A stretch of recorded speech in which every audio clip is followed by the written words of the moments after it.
नमस्कार, गोयल एस्ट्रोलॉजी में एक बार फिर से आपका स्वागत है। यह नाड़ी एस्ट्रोलॉजी चल रही है और यह नाड़ी एस्ट्रोलॉजी की सीरीज़ का 23वां वीडियो है। अर्थात यदि आपने इसके पहले के वीडियो नहीं देखे हैं तो आप लिंक डिस्क्रिप्शन में दिए हुए हैं, वहां जाकर देख सकते हैं।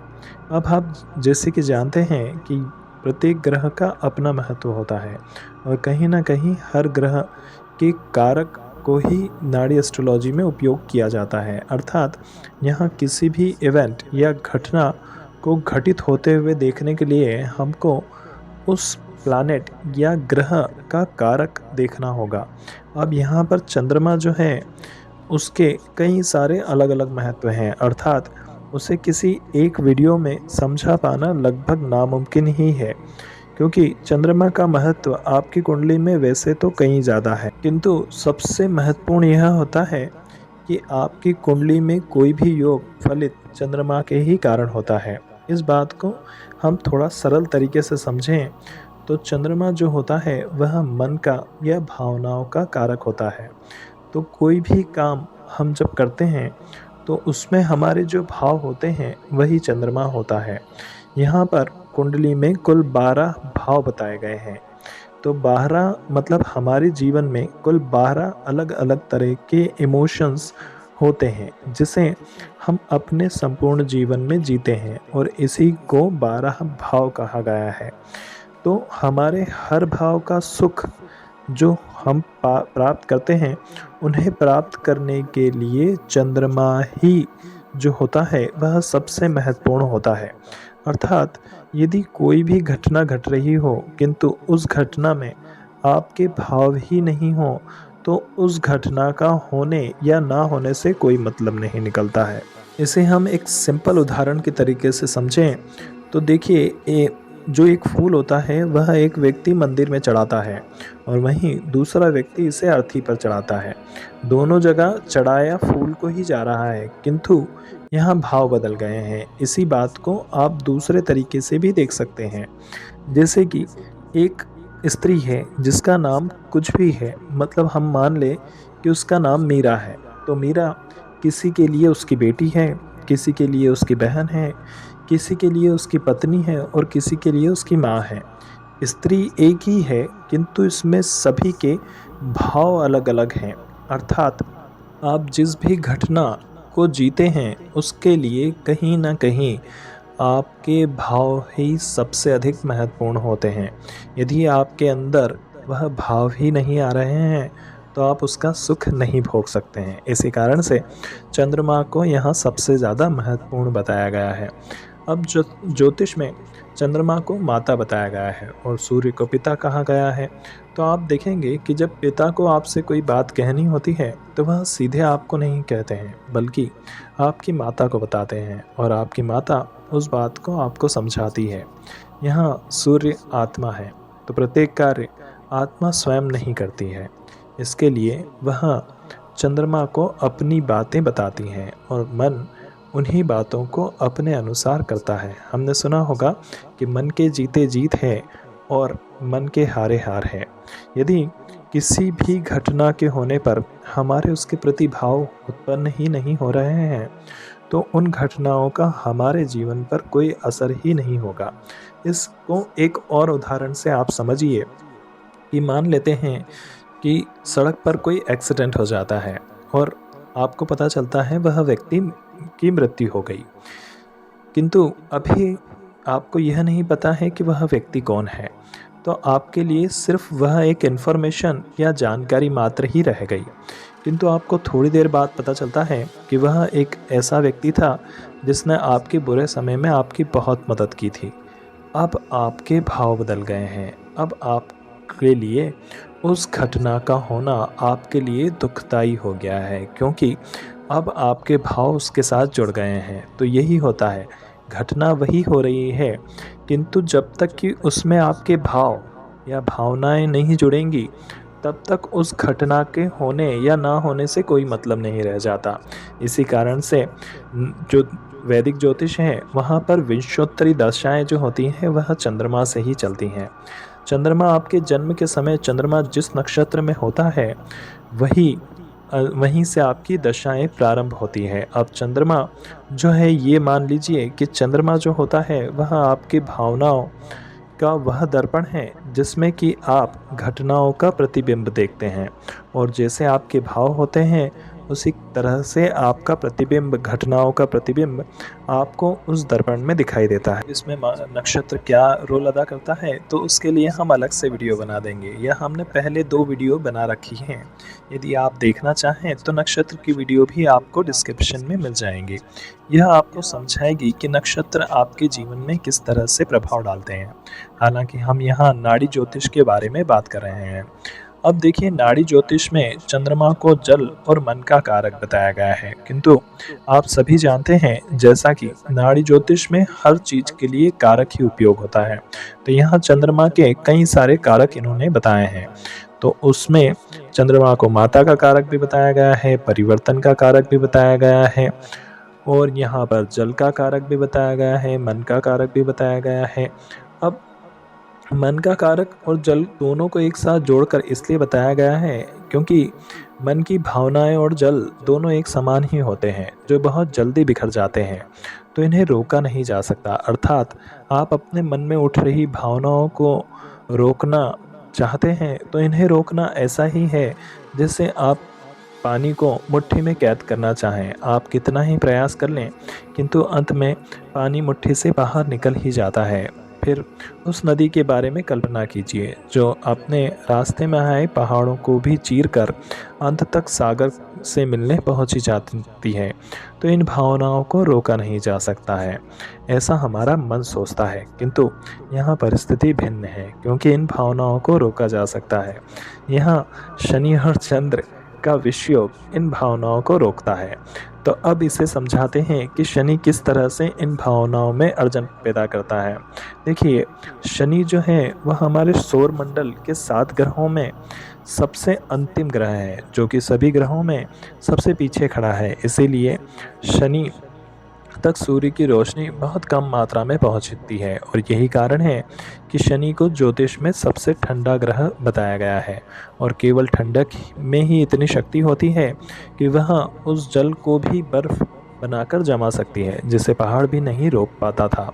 इसी कारण से जब शनि व चंद्रमा मिलते हैं तो विषयोग बनता है, क्योंकि अब चंद्रमा अपने मन की नहीं कर पा रहा है और वह जम गया है, तो उसे खुद पर नियंत्रण रखना। शनि और चंद्रमा की शत्रुता है, अर्थात चंद्रमा जो करना चाहता है उसे शनि नहीं करना देना चाहता है। और आपके जीवन में यह पड़ाव इसलिए आता है ताकि शनि आपको बता सके कि जो भी आप कर रहे हैं वह केवल और केवल इस मन के या इन भावनाओं के बहाव में आकर कर रहे हैं। तो कहीं ना कहीं आपको अब ठहर जाना चाहिए।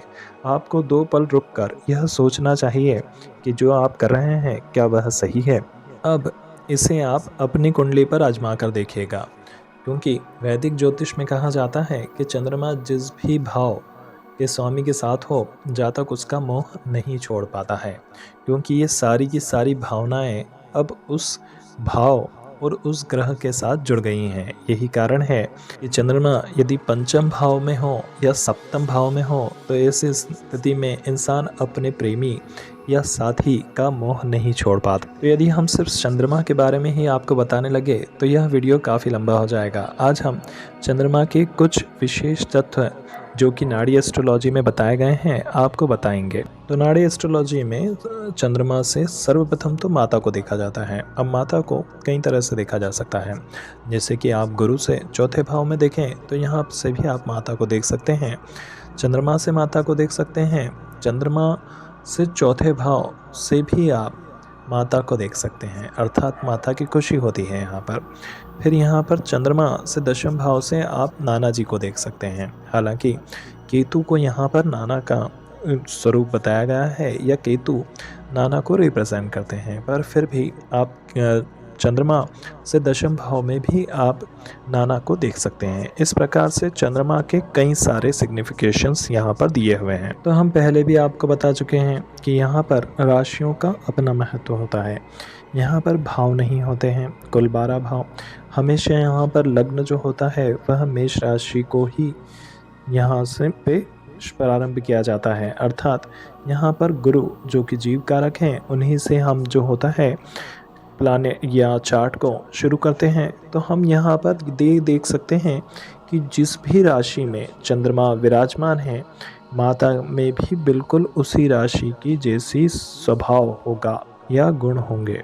तो अब यदि हम इसे मान लें कि यह वृषभ राशि में यहाँ पर चंद्रमा विराजमान है, ठीक है, यहाँ पर चंद्रमा जो है वृषभ राशि में विराजमान है, तो हम कैसे हैं, जो वृषभ की जो क्वालिटीज़ हैं जो कि हम पहले आपको बता चुके हैं, उन वो सारी क्वालिटीज़ जो होंगी वो माता में आ जाएंगी।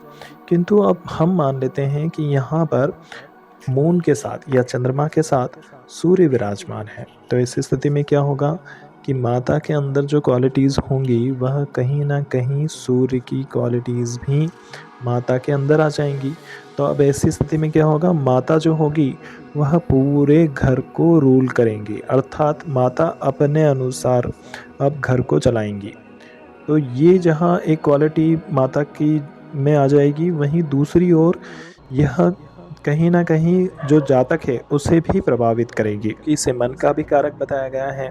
तो अब अगर चंद्रमा और सूर्य एक साथ हैं, तो ऐसा व्यक्ति जो होगा वह ऐसा होगा जो किसी भी सिचुएशन से बाहर निकलने में सक्षम होगा, अर्थात वह साम दाम दंड भेद सारी ही कूटनीतियाँ वह अच्छी तरह से जानता होगा और अब वह किसी भी सिचुएशन से बाहर निकल सकेगा। तो माता से दूसरा भाव जो होगा उनके संपत्ति का होगा, माता से चौथा भाव जो होगा वह उनकी खुद की खुशी का या उनकी माता का होगा।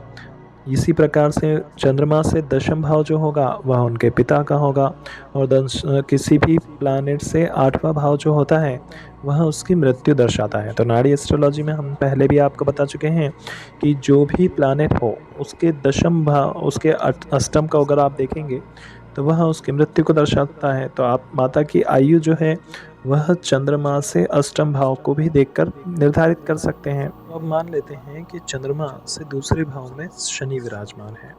तो शनि विराजमान है तो यहाँ पर दो संभावनाएं होती हैं।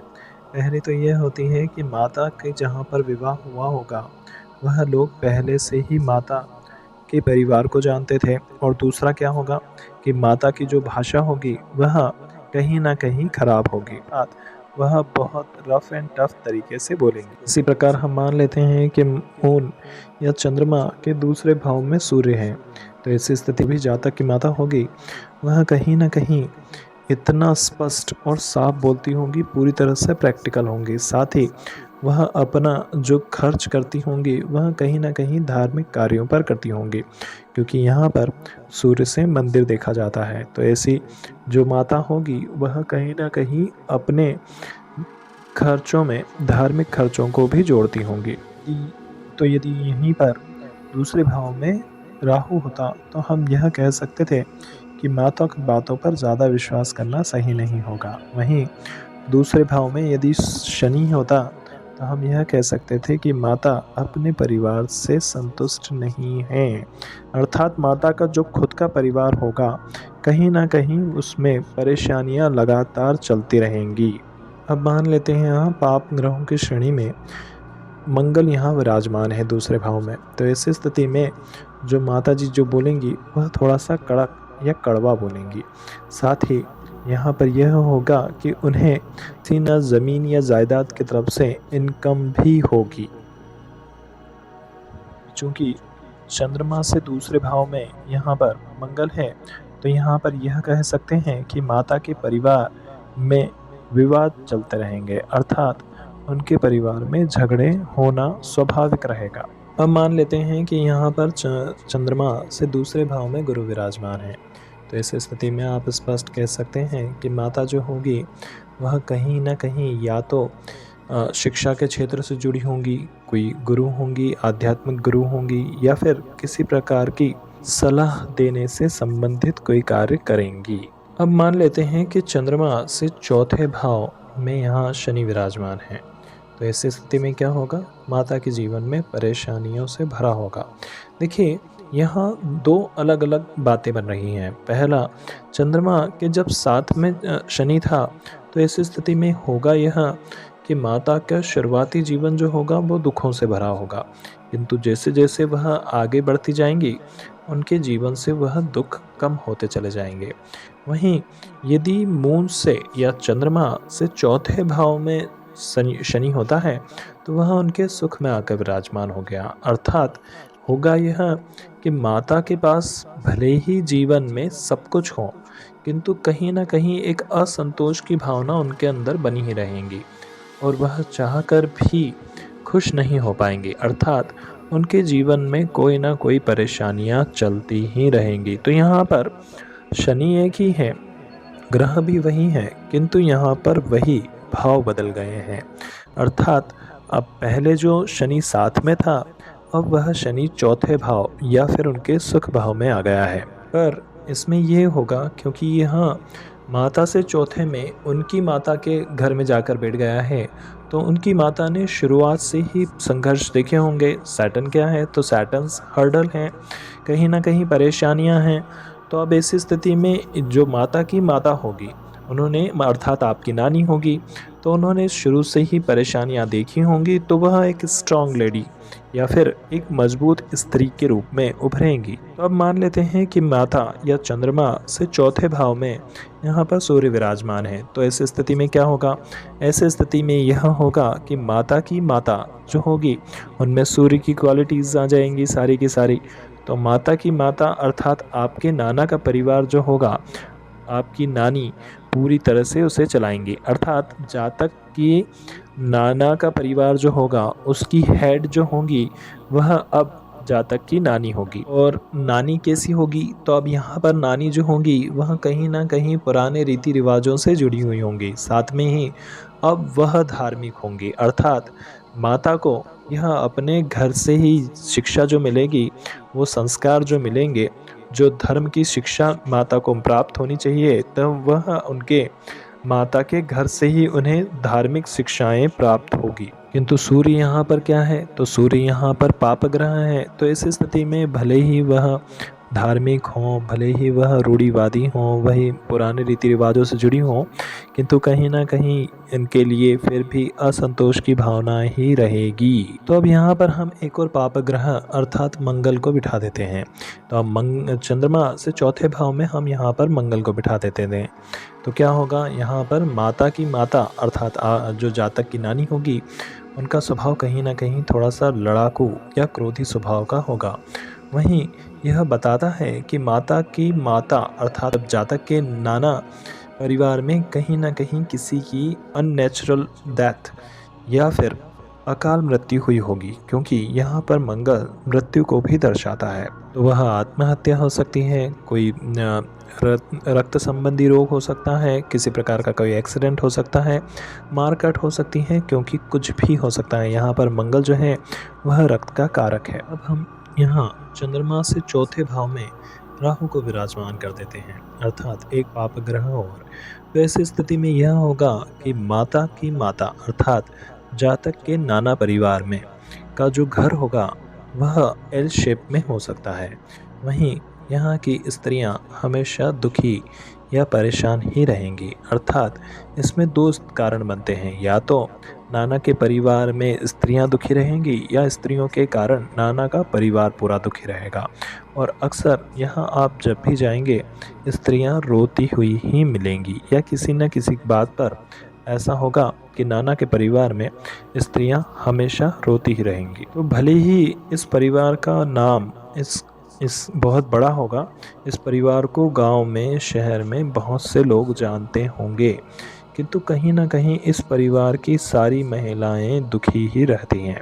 अब मान लेते हैं यहाँ शुभ ग्रहों में यहाँ शुक्र विराजमान है, तो माता के चौथे भाव में यहाँ शुक्र विराजमान है। तो हम ऐसी स्थिति में कह सकते हैं कि माता के जो परिवार होगा अर्थात नाना जी का जो घर होगा, उनके पास बहुत सी संपत्तियाँ होंगी या फिर वह एक सुखी इंसान होंगे। अब यहाँ पर शुभ ग्रहों में हम गुरु को मान लेते हैं, तो चंद्रमा से चौथे भाव में यहाँ पर गुरु विराजमान है। तो हम कह सकते हैं कि माता के परिवार जो होगा वह कहीं ना कहीं जो होगा बहुत फेमस लोग होंगे, अर्थात समाज में उनकी बहुत इज्जत और होगी। और ऐसे जो होगा वह जातक के नाना जी का घर जो होगा वह या तो 3 मंजिला बना हुआ होगा या फिर एक इतनी बड़ी जगह में बना हुआ होगा जिसके कि 3 पार्टीशन हुए हों। हम मान लेते हैं कि चंद्रमा से चौथे भाव में यहाँ पर केतु विराजमान है, तो हम कह सकते हैं कि नानी का घर जो होगा, जातक की नानी का घर जो होगा वह कहीं ना कहीं ऐसे डेड एंड या फिर गली के अंत में, कॉलोनी के अंत में आ रहा होगा या गांव के अंत में होगा या फिर ऐसी जगह पर होगा जहां से सामने देखने पर कुछ भी दिखाई नहीं देता होगा, अर्थात सामने दीवार या कोई ऐसी जगह आ रही होगी जहां से आगे दिखाई नहीं देगा। फिर ऐसे में नानी का घर जो होगा वह एक लंबे रेल के डब्बे की तरह होगा, अर्थात उसकी चौड़ाई कम होगी और लंबाई ज़्यादा होगी। और ऐसे घरों में पूजा पाठ तो बहुत होते हैं किंतु उसके बाद भी परेशानियां बनी ही रहती हैं। तो इस तरह से आप माता के बारे में बहुत कुछ जान सकते हैं। हमने भी आपको बताया कि किसी भी ग्रह के दशम भाव से जो है हम उसके बारे में जान सकते हैं जो कि उसके पिता हैं। तो इसी प्रकार से आप माता के बारे में भी जान सकते हैं, अर्थात जातक की नानी के बारे में। कई बार ऐसा होता है कि हमारे पास जो होते हैं वह उनके दादा दानी इनके चार्ट नहीं होते हैं, तो ऐसी स्थिति में यदि आपको जानना हो तो आप कैसे जानेंगे। तो इसमें यह टेक्निक्स बहुत काम में आती हैं, अर्थात आपको माता के बारे में, क्योंकि आप केतु से नाना जी तो देख सकते हैं किंतु आप नानी को नहीं देख सकते, तो ऐसी स्थिति में आप मून से चौथे भाव को देख सकते हैं, तो नानी भी दिख जाएगी और नानी का घर भी दिख जाएगा। अब माता की बीमारियों के बारे में यदि देखना हो तो स्वाभाविक सी बात है, आप चंद्रमा से छठे भाव को देखिए। तो चंद्रमा से छठे भाव में देखिए। अब चंद्रमा से छठे भाव में आप जब देखेंगे तो यहाँ पर आपको दिखाई देगी एक राशि। तो जो भी राशि आपको दिख रही है, माता के उस शरीर के उस अंग में परेशानी उत्पन्न होगी। अब यहाँ पर यदि कोई स्लो मूविंग प्लैनेट या मंद गति से चलने वाला ग्रह विराजमान होगा तो इस स्थिति में माता को जो बीमारी होगी वह लंबे समय तक चलेगी। वहीं यदि कोई ऐसा प्लैनेट विराजमान है जो कि फास्ट मूविंग है, अर्थात जो बहुत तेज़ी से बाहर हो जाता है, जैसे कि शुक्र देख लीजिए, बुध देख लीजिए, सूर्य देख लीजिए, चंद्रमा तो देख ही रहे हैं, तो सूर्य देख लीजिए, इन ग्रह हैं, तो इस स्थिति में क्या होगा कि माता को कोई बीमारी होगी और वह ठीक हो जाएगी। अब यदि यहाँ ऐसा मान लें कि हम गुरु जो है वह चंद्रमा के साथ है या फिर चंद्रमा के साथ परिवर्तन योग में है, तो आप ऐसा मान सकते हैं कि यहाँ पर माता और पुत्र में दोनों में एक जैसी ही क्वालिटीज़ होंगी, अर्थात दोनों एक ही समान दिखते होंगे, उनके विचार भी एक दूसरे से मिलते होंगे। अब यहाँ पर एक बात और बताई गई है कि यदि चंद्रमा गुरु के साथ किसी भी द्विस्वभाव राशि में हो, अर्थात वह 3, 6, 9 या 12 में हो, तो ऐसी स्थिति में आप यह कह सकते हैं कि माता या जो जातक है वह ट्विन बेबी हुए होंगे, अर्थात जुड़वा बच्चे हुए होंगे। माता के यहाँ पर जो जातक हुए होंगे वह ट्विन हुए होंगे, किंतु ऐसा बहुत कम स्थितियों में होता है क्योंकि इसमें कोई पाप ग्रह उन्हें देख रहा होना चाहिए, तो ऐसी स्थिति में यह घटना घटित होती है, अर्थात इसे हमने बहुत कम देखा है। अभी तक हमने जितनी भी कुंडलियाँ देखी हैं उनमें इस बात को हमने बहुत कम जगह महसूस किया है। अब यदि चंद्रमा से छठे भाव में यहाँ पर मंगल हो तो हम कह सकते हैं कि रक्त संबंधी कोई परेशानी माता को होगी। वहीं पर यदि यहाँ पर राहु हो तो हम यह भी कह सकते हैं कि माता पर किसी प्रकार की कोई बुरा साया भी हो सकता है। अब यदि यहाँ पर अर्थात चंद्रमा से छठे भाव में यहाँ पर केतु हो तो इस स्थिति में हम यह भी कह सकते हैं कि माता को किसी प्रकार की कमी हुई होगी, अर्थात किसी चीज़ की डिफिशियंसी होगी। अब यदि माता से छठे और आठवें भाव के स्वामी परिवर्तित हो जाएं, अर्थात यह अपनी राशि परिवर्तन कर लें, तो इस स्थिति में यह होता है कि ऐसे जातक की माता की मृत्यु कहीं ना कहीं रोग के कारण होती है। तो ऐसी स्थिति में कोई भी ऐसी लाइलाज बीमारी हो सकती है जिसके कारण जो कि जातक की माता को ठीक नहीं होती है और फिर फाइनली उसके कारण ही उनकी मृत्यु होती है। तो इसमें यदि कोई और पाप ग्रह और जुड़ जाए तो इस बात को पूरी संभावनाओं के साथ कहा जा सकता है, अर्थात इसमें एक से अधिक पाप ग्रह और जुड़ जाएं तो हम यह कह सकते हैं कि ऐसा होना ही चाहिए। तो इस तरह से आप सभी जो है अलग-अलग बातें चंद्रमा के बारे में जान सकते हैं। चंद्रमा या मन के माता के बारे में जान सकते हैं। इस तरह से आप कुंडली के कई सारे अलग-अलग भावों को रिवील कर सकते हैं। हालाँकि हम यदि सारे चीज़ों को यहीं बताने लगे तो यह वीडियो बहुत लंबा हो जाएगा। इस कारण से हम आपको आज ये इस वीडियो को यहीं समाप्त करते हैं। आशा करते हैं आपको वीडियो पसंद आया होगा। धन्यवाद।